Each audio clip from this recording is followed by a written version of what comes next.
Hello, I'm Imran Gardner. Thanks for joining us. You're in The Stream. Today, US government plans to monitor information you post on social media and the iPhone 5 experiment.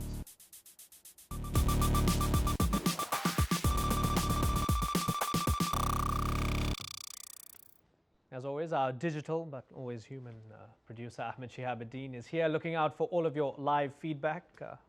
Good to have you here, Ahmed. Also on the couch next to Ahmed is Alexis Ohanian. He's the co-founder of Reddit.com. He's also the founder of Breadpig. Thanks for joining us, Alexis. What is Breadpig?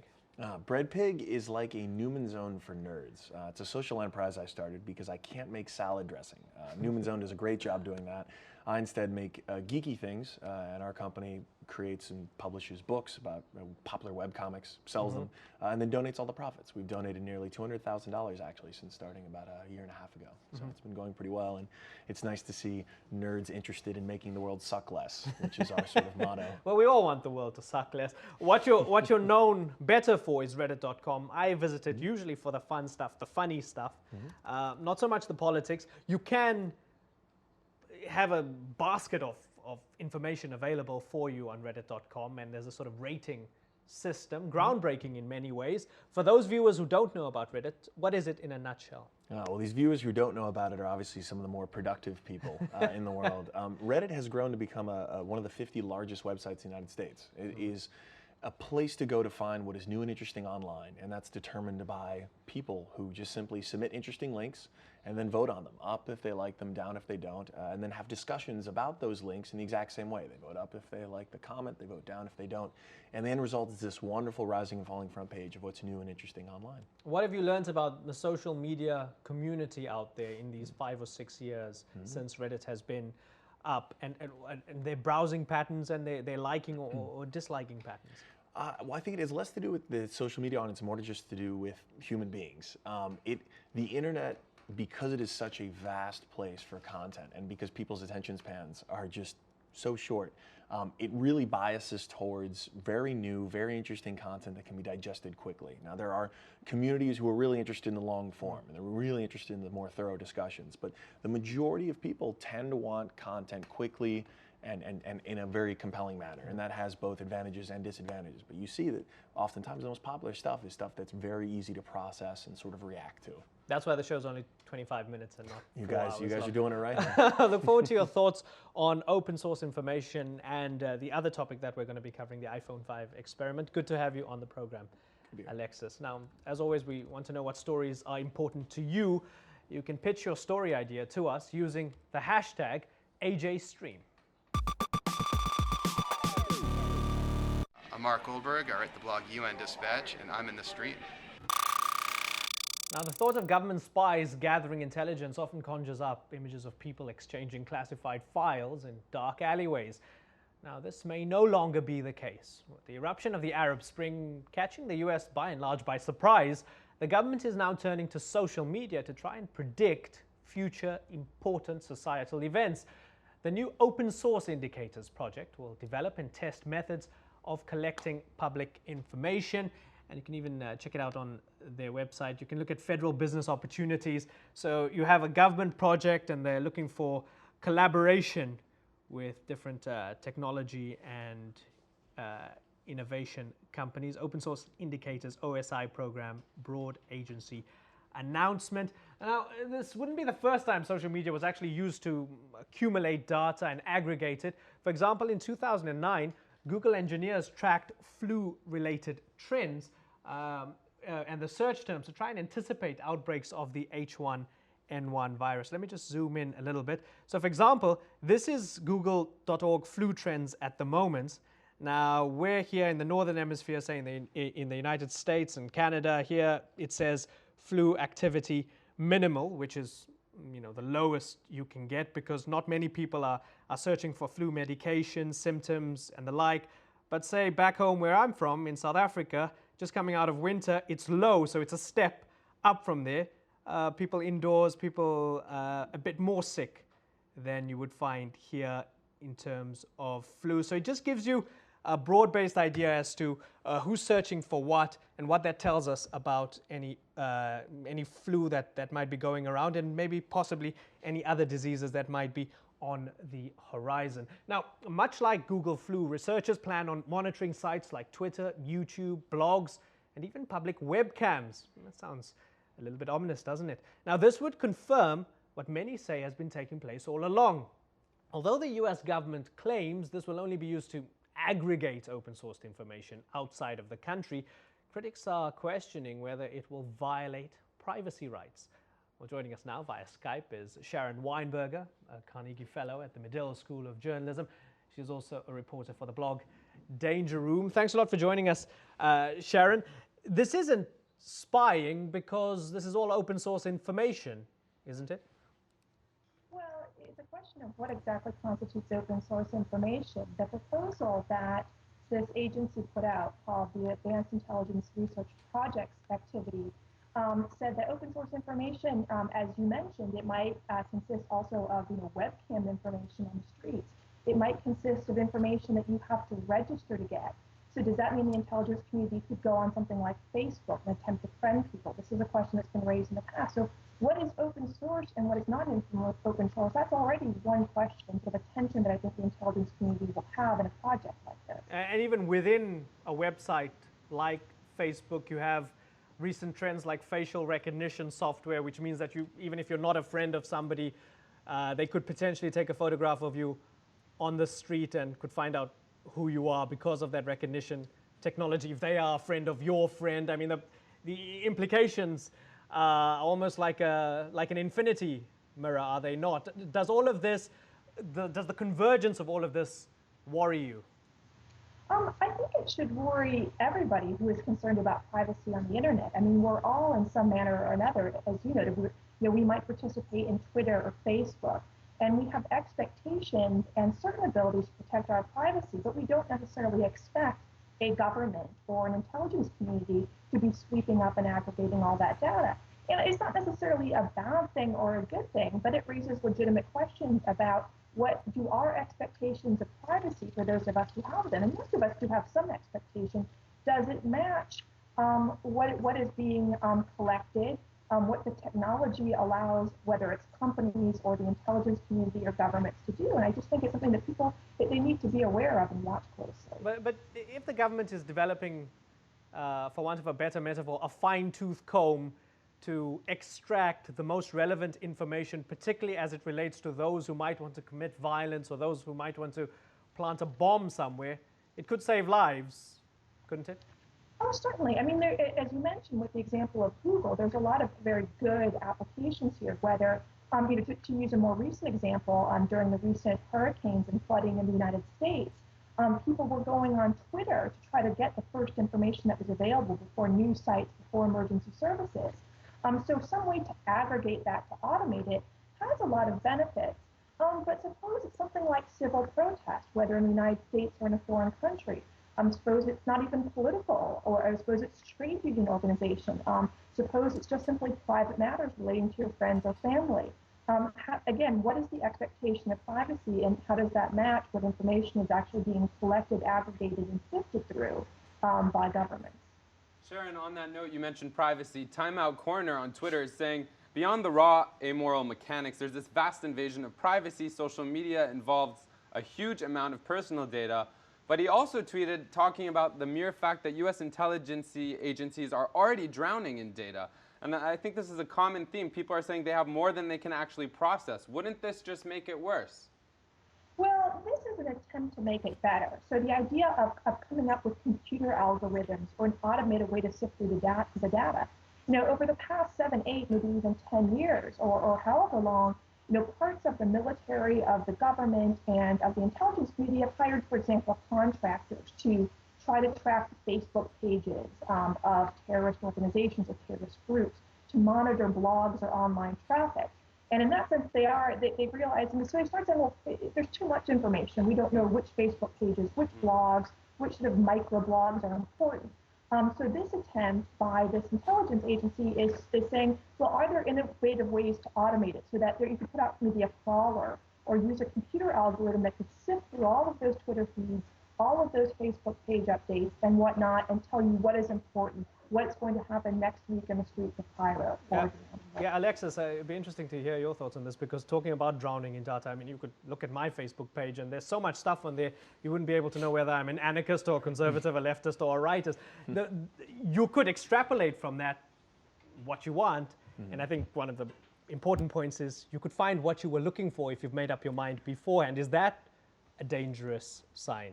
Certainly, and I really need to check out your Facebook page because I can only imagine what's on there. It sounds interesting. One of the things I stress so much to all of my friends is that they really need to reevaluate their privacy settings, especially on a site like Facebook that has already gone through so much because they've gotten so much feedback on what a terrible job they've done in the way of letting people understand how much or how little they're actually sharing. Yeah, I think it's funny because this whole idea of trying to be able to predict a future based on this data to me seems kind of laughable.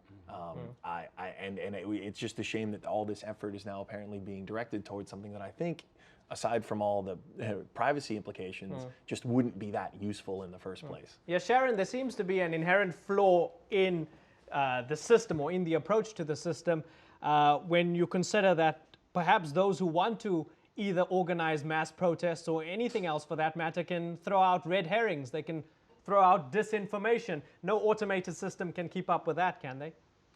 Exactly. And it's not just a red herring that might throw out. I think that was an excellent point that was just made that, is this really going to work? There have been attempts going back to early in the Cold War to do things that are similar, only not with social media, but with news. Can we computerize news aggregation to tell us whether the Soviet Union is going to invade Afghanistan, whether Afghanistan is going to combust in some revolution? This goes back decades and decades into the Cold War.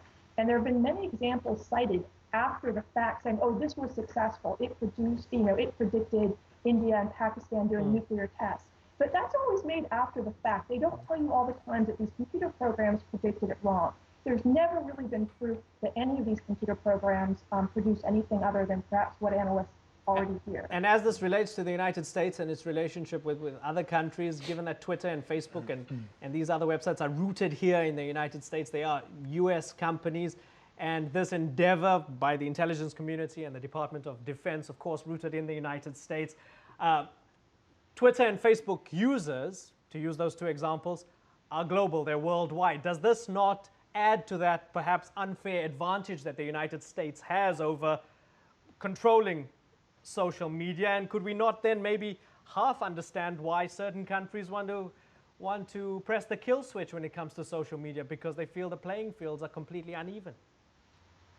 That could be a concern, certainly from the legal perspective. The U.S. government, if it requests, if it subpoenas information from Twitter or Facebook, it does sort of have a home base or sort of a home advantage in that sense.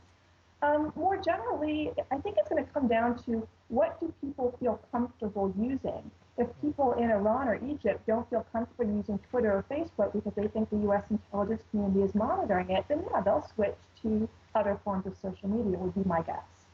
I just wanted to jump in there with one last tweet. Sarah Morales saying, suddenly all the terrorists are using social media. The U.S. intelligence already has access to our Facebook profile, according to WikiLeaks. But isn't it true that these agencies will not be able to use Facebook because that data is not available publicly? It's a walled garden, as opposed to services like Google and Twitter? No, actually, at least in the solicitation, the announcement that went out about this specific program, as I mentioned at the beginning, what they consider open source is something that you could pay for access to or subscribe to or register to. So that would include something like Facebook. You get into all sorts of thorny questions like, well, how does an intelligence user register for Facebook? Can they do it under a fake name? These are questions. Sharon, it's been an absorbing discussion with you. Thank you very much for joining us. Good to pick your brain, and we hope to speak to you sometime soon. Thank you, likewise. Sharon Weinberger there. Now, remember, you can check out our Facebook page where you'll find more info on our stories. You can send us your comments, your suggestions, or your reviews of the show. There you go, AJ Stream on Facebook. Like it, or else.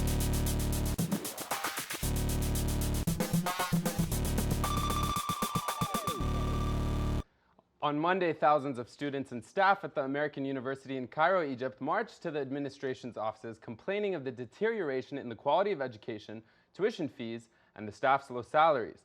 Now here's just one of many videos that were uploaded online from the campus to give you a sense of what went down.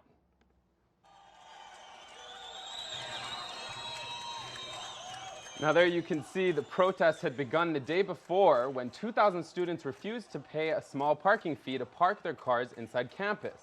Then a 9% increase in tuition fees for Egyptian students has now pushed up the annual cost to more than $20,000 per student.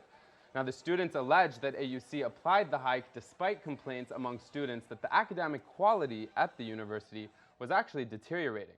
Now, on Sunday evening, a letter from Lisa Anderson, the president of the university, was posted to Facebook for everyone to read. Now, right here, she writes that AUC, I'm going to scroll down, has increased financial aid available to students by 15%.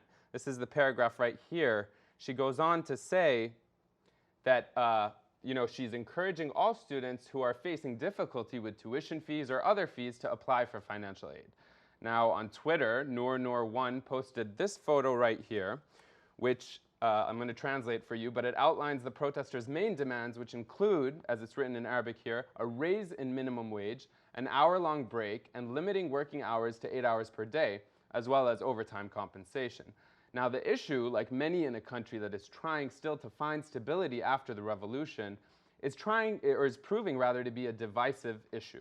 Sarah El-Sirgani tweeted, as you can see right here, "I hate to see AUC with its self-proclaimed liberal arts education be involved in oppressing its students." But Hafsa Halawa also tweeted saying, "To the people on the AUC strike, go home. If you guys are complaining about your overprivileged education, what should the poor and uneducated say?" And then we have right here this last tweet from Ahmed Naguib, who warned against the storming of the administration's office, which happened on Monday. He says, "I'm totally against getting into the administration building. Forming a delegation is what's needed." Now, currently, we see that that's starting to happen as more professors began suspending classes. The AUC administration and the president announced an open forum would be held with each respective group to discuss their grievances on Wednesday. Now, if you'd like to follow this story, many students, professors, and staff are still live tweeting, even right now, even though it's late in Cairo, events on the ground using the hashtag AUCstrike. And if you have any stories you want to share, send them to us, as always, using the hashtag AJStream. We really, as always, appreciate those of you who tweet during the show. And so today we're featuring you in the latest graphic that BCatDC created for you right here. Have a look.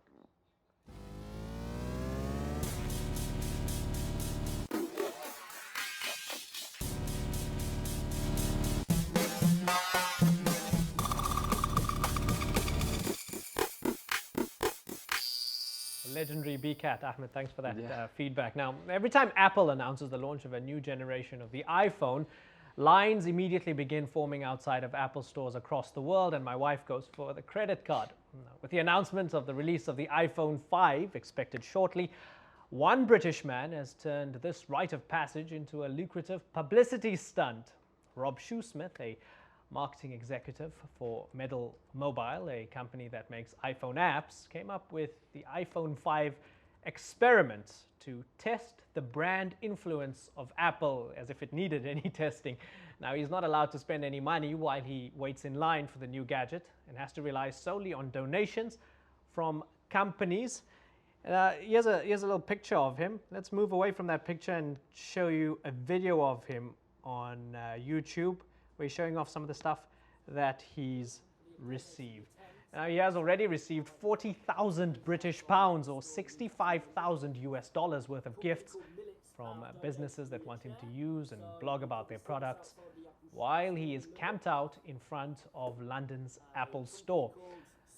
Well, to say the experiment has been a success is, I guess, to put it rather mildly. Well, joining us now via Skype from Coventry in the UK is Rob Shoesmith. He's not camped out at the moment, I'd imagine, unless somebody's given you a bookshelf and a house. Rob, haven't you already made your point?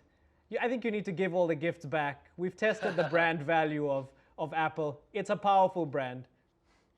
Well, what I'm doing as part of the experiment is all the products which have been donated will go to good causes and charities. The idea is that I'm going to be camping outside the Apple Store in Covent Garden, London, potentially up to a month. And the idea is that I can't spend any cash whilst I'm in line. So the idea is to try and live indirectly off Apple's huge marketing influence via donations from individuals and other companies, not necessarily in the same industry as Apple. What have you learned so far, given that you haven't even started camping out and you've been awash with all these opportunities and products, and there's been so much attention? Yeah, I'd say Apple has such a huge marketing and media influence on other companies. It's just been absolutely amazing, the types of products and companies who have been in touch regarding the experiment. In terms of sort of like what I've got planned whilst I'm down there, I've even got a belly dancer who's going to fly down from Scotland to come and entertain me whilst I'm in line. I've got people like freestyle soccer players to come and entertain me. A personal trainer who will come to the Apple Store and keep me fit, because obviously I'm not going to be moving around that much. I've got a baker who's going to bake me a huge iPhone 5 cake, which will feed probably 150 odd people. I've got some live singers, acoustic singers coming down, and even a magician. So the idea is that I just want it to be as fun as possible, really, and just see exactly how far I can sort of take the experiment, really. And whilst I'm doing it, I'm making a lot of new connections in the industry, which is always a bonus as well. So really, it's an experiment just to see what's going to happen, really. I didn't really have too many thoughts on what would happen so far. So it's all been really, really interesting. Rob, if I may, we have Nicholas O2 on Twitter saying nearly 1 billion people entered the 21st century unable to read a book or sign their names, but they all recognize corporate logos. And then another tweet from Gail Masengi saying this iPhone thing is just a big publicity stunt. Is it? As in me sort of camping outside the store? As in you. To be honest, I absolutely love the Apple iPhone, and I always sort of queue up for the launch of any new sort of Apple product, because I do think that the iPhone is the best smartphone on the market. So I just wanted to be a bit of a part of the whole sort of experience. In past years, I've queued up in line for the iPhone, and I found that I've connected with a lot of new people, like-minded people who are into technology. So to be honest, I'm going to meet a lot of people whilst I'm camped out, and to be honest, I think it's going to be a lot of fun for me. It's going to be tough, don't get me wrong, but it's going to be a lot of fun, and I'm going to hopefully meet some new people who are interested in technology and Apple iPhones and Apple in general. Alexis, we've got 2 minutes left. Got any questions for Rob? What will keep you going through that month of camping? What will inspire you? To be honest, I used to work as a trash collector in the UK, and I submitted an idea to a company called Model Mobile, who I now work for, and basically they developed the application Problem Halved, and that changed my life. I now work in an industry which I absolutely adore, and the thought of continuing to work in my role as a marketing and PR specialist for Model Mobile, that's going to keep me going, because they took a chance on me. I wasn't qualified in marketing and PR when I approached the company, and really it's my way to sort of thank them for giving me the opportunity, really. Final question, when do you expect to start your camping? I know they haven't made an announcement yet. Yeah, well, the intention was to wait for the Apple keynote and then make a decision as to when I will be setting up camp. Now, in the UK, traditionally, the iPhone goes on sale slightly after you guys in the US. So as soon as the announcement's been made, I will be taken to the streets of London outside the Apple Store for up to a month. Okay, well, good luck. Have fun. Thanks for joining us, Rob. Enjoy all the gizmos, belly dancers included. That's it for the program. Thanks for joining us on the stream. Now, stay with us. We'll continue this conversation on our website, stream.aljazeera.com. If you're watching on TV, we'll see you next time. Bye-bye.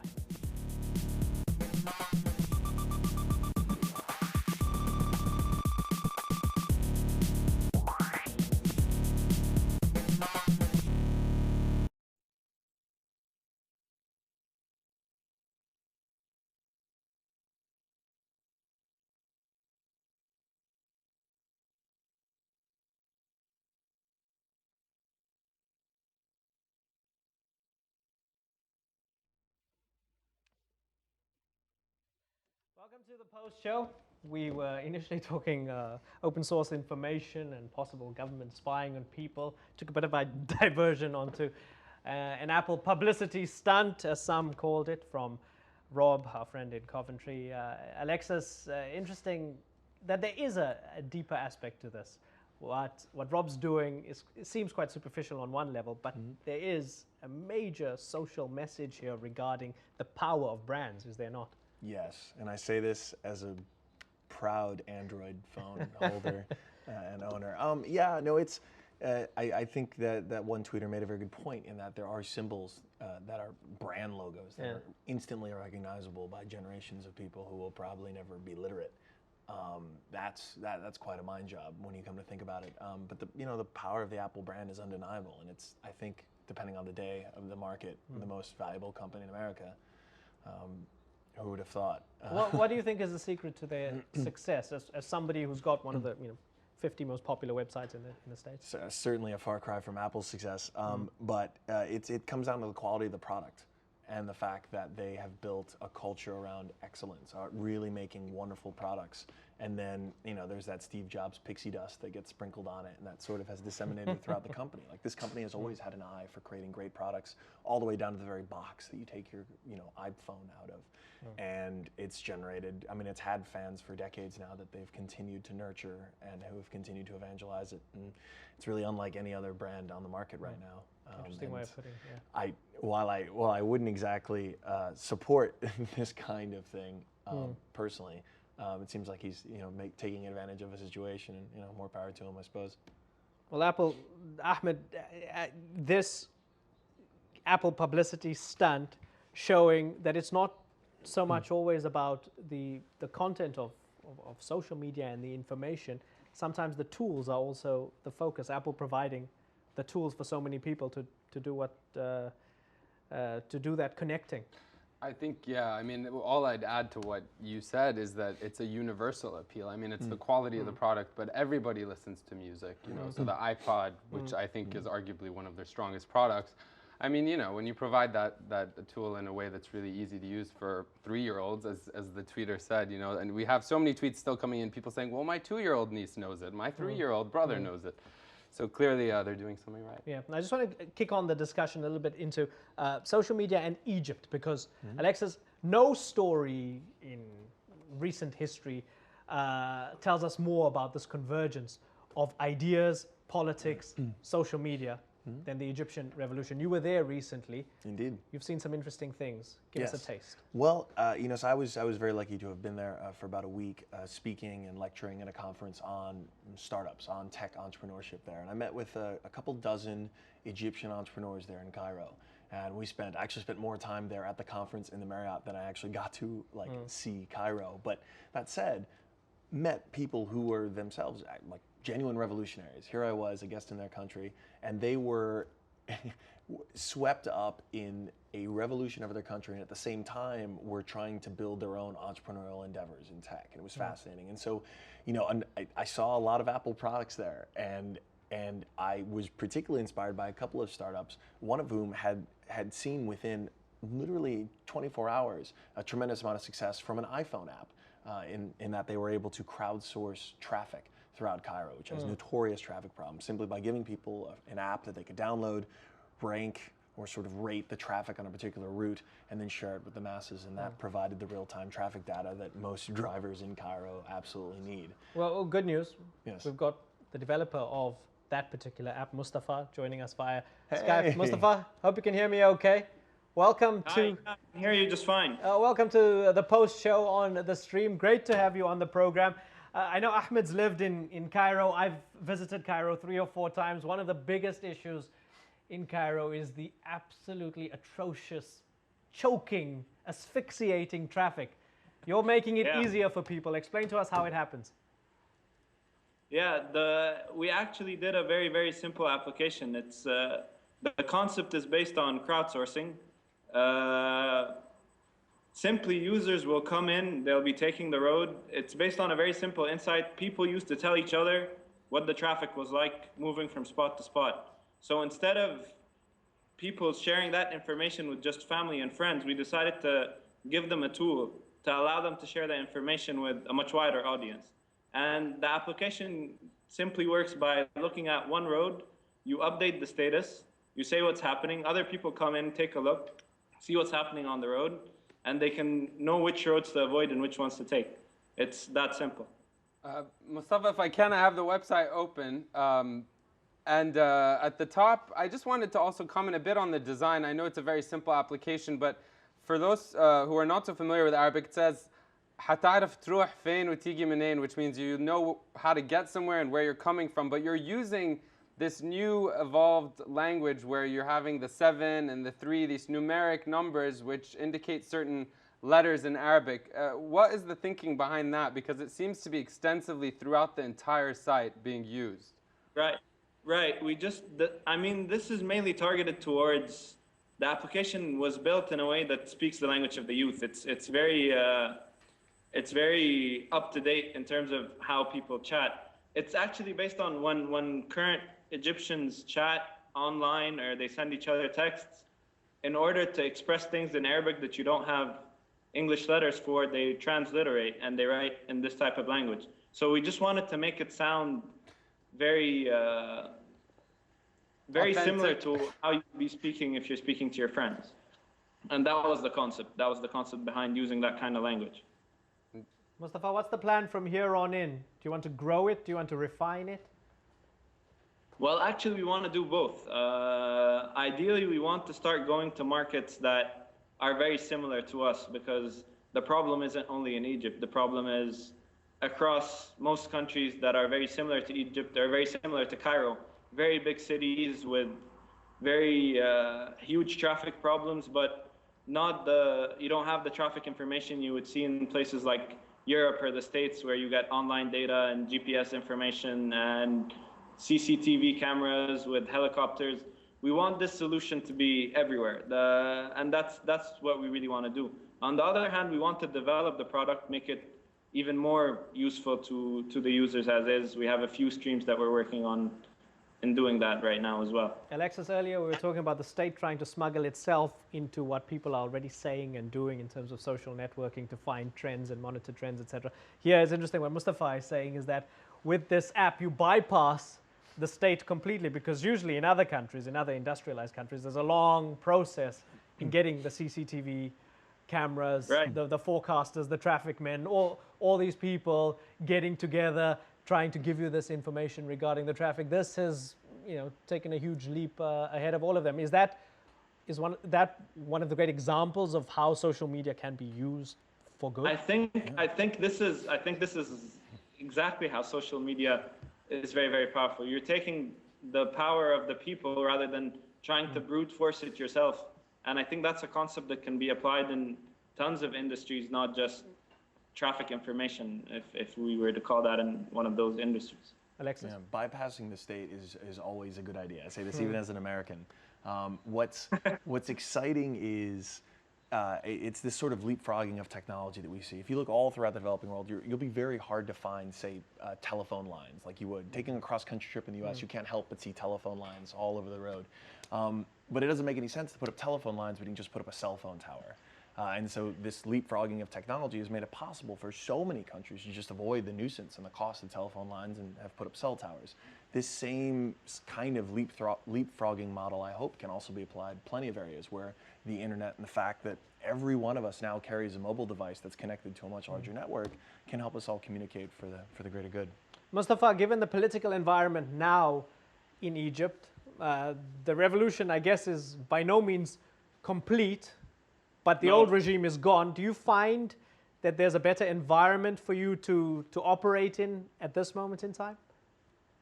Actually, in terms of the environment we're operating in, the telecommunication industry has always been one of the good industries in terms of, we're actually getting some support from the government in terms of, after we had been in a competition and we had won, so they're giving us some office space and that kind of thing. But in the reality of it, no, you don't get any extra thing from what's happening. In fact, there's always the worry of having someone from the Minister of Interior come in and say we want to shut this down, or having it be called a security threat or any of that kind of thing. That you don't know what's ever going to happen. But hopefully we're in a new Egypt now, and that kind of thing won't happen. Well, clearly there's maybe just the entrepreneurial spirit that has resulted after this, huge change politically and socially. One thing for me, when I was in Cairo, I think it was over 15 years ago, we already had cell phones. I mean, to highlight Alex's point about, not having telephone lines. And I remember people used to text message even back then when there would be traffic. This seems a lot more effective. And I'm really impressed that you used this weird English-Arabic letter thing that is, I think, changing the way young Arabs are communicating today. That's why it's the first website I've seen that it completely relies on that. I think we're one of the first to do that. And a very effective way to start building a brand right now, because it makes you different and it makes you more authentic. It's actually one of the things we love the most is we get so many feedback. I mean, we get tons of emails with people thanking us for the service. They really love the brand. They're saying it's a lifesaver, and that's gratifying in and of itself. I think it's a really nice thing to have done. Okay, Mustafa, thanks for taking the time to talk to us. It's an you very interesting much. app, and I hope your app leads to far less congestion on the roads of Cairo in particular. I hope so. It's a tough one though, but I hope so. That's Mustafa joining us there. Alexis, thanks a lot for joining us. Good to hear your thoughts on a wide range of issues. I hope to see you on the infamous orange couch again sometime. Thank you. In the not too distant future. Ahmed, see you tomorrow. Yes, Partner in sir. crime. Stay out of trouble. Come on time to work tomorrow. What are you insinuating? Thanks for watching us. We hope you tune in tomorrow. And of course, if you really love us, you can watch a repeat of this stream.aljazeera.com. It will be posted in a couple of hours.